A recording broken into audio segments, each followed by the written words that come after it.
இதயத்துள்ள அண்ணன் வந்து இதயத்துள்ள அவருக்கு கேள்வி கேட்கலாம், நான் உங்களுக்கு எக்ஸ்ட்ரா டைம் தரேன். ஓகே, ரொம்ப நேரம் வராம இருந்த மணிகண்டன் வந்திருக்காரு. ஒரே நிமிஷம். தமிழ்நாடு வேறன்றாரு, நான் கேக்குறது பதில் சொல்லுங்க. தமிழ்நாடு வேறன்றாரு.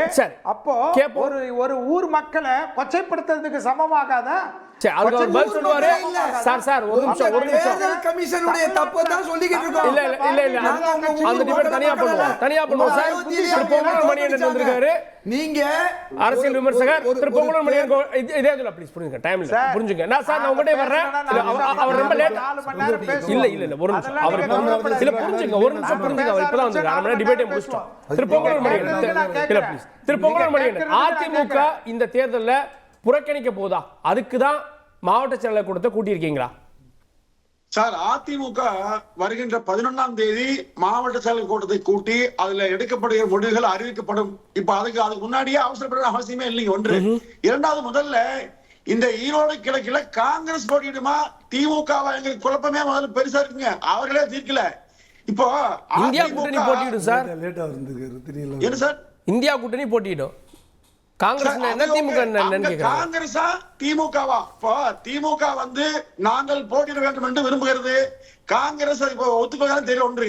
இப்போ தேசிய கூட காங்கிரஸ் கட்சி அணியில் இருக்கிற எல்லோரும் குழப்பத்தோடு இருக்காங்க. இப்போ தமிழ்நாட்டில் கம்யூனிஸ்ட் கட்சி உட்பட விசிக உட்பட பெரும் குழப்பத்தில் இருந்தாலும் மூடி மறைத்துக் கொண்டு தேர்தலை சந்திக்க போறாங்க. இந்த இடைத்தேர்தலை பொறுத்தவரையில கடந்த ஈரோடு கிழக்குல கடந்த தேர்தலை பார்த்தா ஒவ்வொரு வார்டுகளிலும் பட்டியல் அடைத்தது போல மக்களை அடைத்து தேர்தலை சந்தித்த திமுக இந்த முறையும் ஜனநாயகத்தை வேரோடும் வேரடி மண்ணோடும் குடிவரைக்கு போகிறது. எனவே ஓராண்டு காலம் மட்டுமே இருக்கிற சூழ்நிலையில் இந்த தேர்தலால் மக்களுக்கு தான் பயன். அந்த பயன் மக்களுக்கு சேர வேண்டும் என்று தான் விரும்புகிறோம். எனவே அதிமுக பொறுத்தவரை அதிமுக போட்டியிடாது. அப்படிதானே சார்? அப்படி இல்ல. அதாவது அதிமுக 12 அடிக்கு போகுங்க. அதுக்கு முன்பாகவே அவசரம் வேண்டாம். உண்டு. அதாவது தேர்தலுடைய புறக்கணிப்பு என்பது பல உதாரணங்கள் உண்டு. அது வந்து எப்படி வேணா பேசலாங்க. பெண்ணாகரம் தொகுதியில அதிமுக டெபாசிட் இருந்தது. பாமக 2ஆம் இடத்துக்கு இருந்ததுங்க. திமுக வென்றது. அடுத்து ஒரே ஆண்டில் வந்த பொது தேர்தலில் அதிமுக ஆட்சியை பிடித்து அங்கேயும் வெற்றி, திமுக படுதோல்வி. எனவே இந்த இடைத்தேர்தல் அவசியம் இல்லை. 2026 இந்த ஆட்சி ஏன் போகும்னு சொன்னா இன்னைக்கு பாருங்க. என்னுடைய கேள்வியை வாங்கிக்கங்க. நீங்க பொது தேர்தலையும் இடைத்தேர்தலையும் தனிச்சு பிரிச்சு பேசுறீங்க. ஆனா இன்னைக்கு வரைக்கும் எடப்பாடி பழனிசாமி அவர்கள் என்ன சொல்றாரு? இப்ப தேர்தல் நடந்தா கூட அதிமுக ஜெயிச்சிடும் அப்படின்னாரு. அப்போ ஒருவேளை இடைத்தேர்தல் நடந்தா வேற முடிவு இருக்கும் அப்படின்னு சொல்ல வரீங்களா? சார், இடைத்தேர்தல் பத்தி சொல்ல ஒண்ணு இல்லை சார். 34 மந்திரிகளும் முகாமிட்டு ஒரு வாக்குக்கு 5000 ரூபாய் கொடுப்பாங்க. ஒரு வருஷம் இருக்கும் போது வேற கட்சிக்கு ஓட்டு போட்டு அரசியல் மாற்றம் வரப்போதா மக்கள் நினைப்பாங்க இல்லைங்களா? இப்ப மக்கள் என்ன நினைப்பாங்க? அப்ப ஆளுங்கட்சிக்கு போட்டோம்னா ஒரு வருஷம் ஏதாவது வரக்கூடிய சில திட்டங்கள் வரும் நினைப்பாங்க. இதுதான் யதார்த்தம் உண்மை. ஒண்ணு சார், ஆளுங்கட்சியா இருக்கும் போது ஆர்கே நகர்ல திமுகவுக்கு டெபாசிட் போகுது, அதிமுக தோல்வி தருவது. அங்க ஜெயிச்சு என்ன அது வரல பிரச்சனை. இடைத்தேர்தலை வைத்துக் கொண்டு திமுக நாங்கள் மிகப்பெரிய வெற்றியை பெற போகிறோம் பேசிட்டே வருதுங்க. நிச்சயமா சொல்றேன், இந்த இடைத்தேர்தல் வென்றாலும் திமுக வென்றே மற்றும் கவலை இல்ல. 2026 ஏன்னு சொன்னா இன்னைக்கு பாலியல் வன்கொடுமை, சட்ட ஒழுங்கு பிரச்சனை.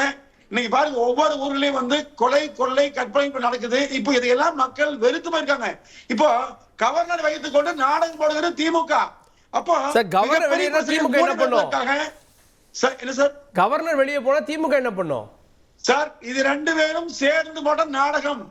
ஏன்னா மிகப்பெரிய மக்கள் பேசிக் கொண்டிருக்கிற போது அந்த பிரச்சனை மூடி மறைக்க திமுக செய்த மிகப்பெரிய சதி. ஆளுநரும் உடனே நினைக்கிறாங்க. இது இடைத்தேர்தல் கிடையாது. ஒருவேளை இடைத்தேர்தல் ஜெயிச்சாலும் பொது தேர்தல் வேற மாதிரி இருக்கும்னு சொல்ல வர்றாரு. அவங்க தீர்ப்பு எழுதி வச்சுட்டு வாதம் பண்ற மாதிரி திமுக ஜெயிச்சிருச்சுன்னு முடிவு பண்ணி வச்சு பேசிட்டு இருக்காரு. நான் என்ன சொல்றேன், இடைத்தேர்தல்ங்கிறது 1991 வந்து ஏடிஎம்கே வந்து வெற்றி பெற்று ஜெயலலிதா ஆட்சி அமைக்கிறாங்க. அப்போ நடந்த எழும்பூர் இடைத்தேர்தலில் வந்து திமுக தான் ஜெயிக்குது. அது மாதிரி மருங்காபுரம் இடைத்தேர்தலில் திமுக 89 ஜெயிக்கும் போது அதிமுக ஜெயிக்குது. அதில் மாறுதலாக ஜெயிக்கிறதெல்லாம் உண்டு. அதுக்காக வந்து நம்பிக்கை இழக்க வேண்டிய தேர்தல் வந்து நிற்கலாம், அவங்க நின்று பார்க்கலாம். அவங்க இல்லை, ஆனால் இப்போ அதெல்லாம் விட மாறுதலாக ஜெயிச்சாலும் பொது தேர்தல் முடிவு வேறையா இருக்கும் அப்படின்றத நான் சொல்றேன்.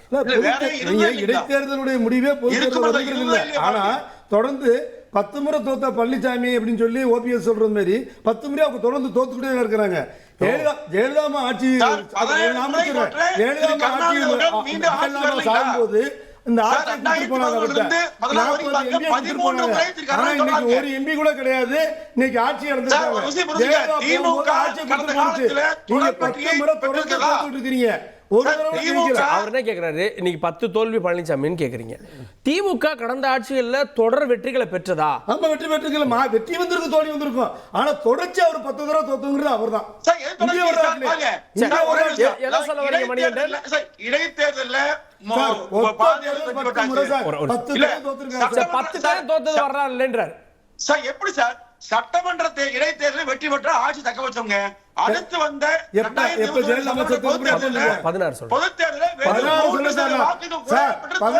அம்மா இறந்ததுக்கு அப்புறம் 18 அம்மா இறந்ததுக்கு அப்புறம் நீங்க 10 முறை தோத்த பழனிசாமின்னு சொல்லி அம்மா செத்ததுக்கு அப்புறம் தள்ளுகிறது. நீங்க அதிமுக குறித்து இவ்வளவு மோசமா பேச அவசியமே இல்லைங்க. நீங்க 77 நீங்க தலைவரை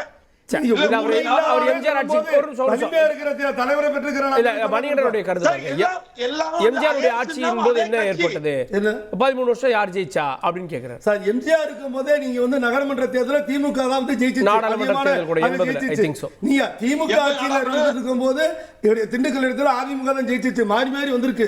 கலைஞர் தொடர்ந்து ஜெயிச்சாங்க. இன்னும் ஒரு நாளைக்கு எம்ஜிஆர் காரனா கண்டிப்பா திமுக ஆட்சி கொடுத்துருங்க. அப்பவே ஏன்னா உள்ளாட்சி மன்றத்தில் நாங்க ஜெயிச்சோம். திமுக திருமங்கலம் பார்மலா எப்பொழுது அழகியா உருவாக்கப்பட்டதோ வாக்காளருக்கு பணம் கொடுத்து நீங்க திருமங்கலத்தை பேசுறீங்க சார். பெரியவளை இடைத்தேர்தல்ல 5 நோட்டு 10 நோட்டு கொடுத்தார் சார் எம்ஜிஆர். உங்களுக்கு அப்படி கட்சியில கிடையாது. வைகை டைம்ல மூட்டை மூட்டா கொடுத்தார் எம்ஜிஆர். பெண்களுக்கு வந்து 5 ரூபாய், ஆண்களுக்கு 10 ரூபாயும். சார் ஒரே நிமிஷம் திருக்குறள்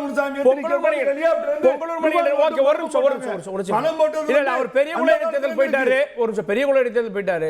கும்மிடி பூண்டி இடைத்தேர்தலையும் அதிமுக மேலான குற்றச்சாட்டா வைக்கிறாங்க. இல்லன்னு மறுப்பீங்களா? திமுக தவறு செய்தா இல்லையா? அப்ப நீங்க நியாயமான கட்சி இல்லையா? அதிமுக செய்த தவறை நாங்களும் செய்யறோம் என்று சொன்னால் உங்களுக்கு என்ன வித்தியாசம்?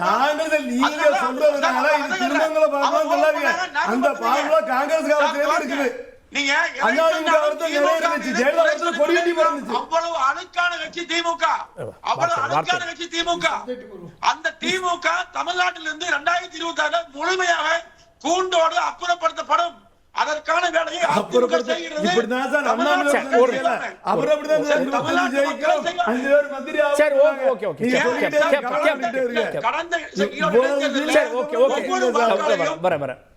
கடந்த இடைத்தேர்தலில் ஒவ்வொரு வாக்காளையும் பட்டியல் அடைச்ச மாதிரி அடைத்து வைத்து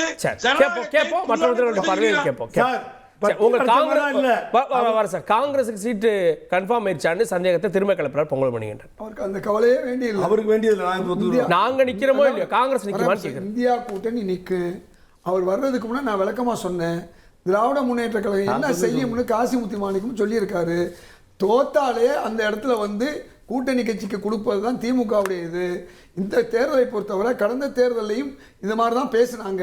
அதிமுக பேசிட்டு தோத்தாங்க. அப்பவும் காங்கிரஸ் தான் கொடுக்கப்பட்டது. EVK இளங்கோவன் தான் நின்றார். இப்போ அதே மாதிரி காங்கிரஸ் தான் கொடுப்பாங்க. இந்த பட்சம் ஒரு பக்கம் இருக்கட்டும். நான் கேட்குற கேள்வி, விக்கிரவாண்டியில் நீங்கள் நிற்காததுனால என்ன நடந்துச்சு? உங்கள் வாக்குகள் பிற கட்சிக்கு போச்சு.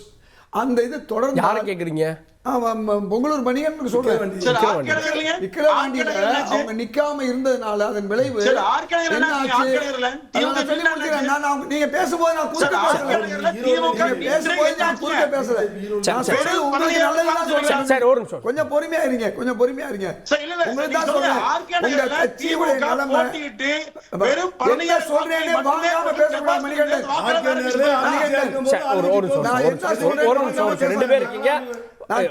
சொல்லுவது, உங்களுக்கு விக்கிரவாண்டியில நீங்க நிக்காததன் விளைவு என்ன நடந்துச்சுன்னா, இதற்கு முன்னே எம்ஜிஆர் அவர்களும் தோத்தாரு, தொடர்ந்து நின்றாரு. செல்வி ஜெயலலிதா அவர்களும் தோத்தாங்க, அதுக்கு பின்னால் நின்றாங்க.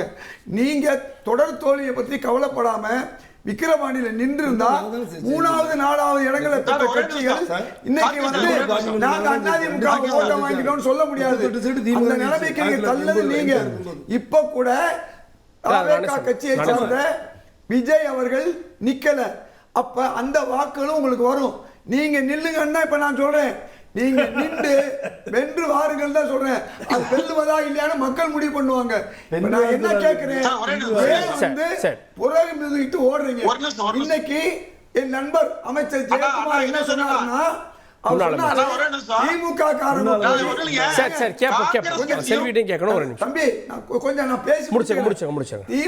காரவங்க சோப்பு போட்டாங்க, பாத்திரம் கழுவி ஓட்டு வாங்கினாங்கன்னு அதைத்தான் செஞ்சாங்கன்னு யார் சொன்னா? அதிமுகவுடைய செயலாளர் ஜெயக்குமார் சொன்னாரு. என்ன தப்பு பண்ணிருக்கு? சரி, ஓகே, கேப்போம்.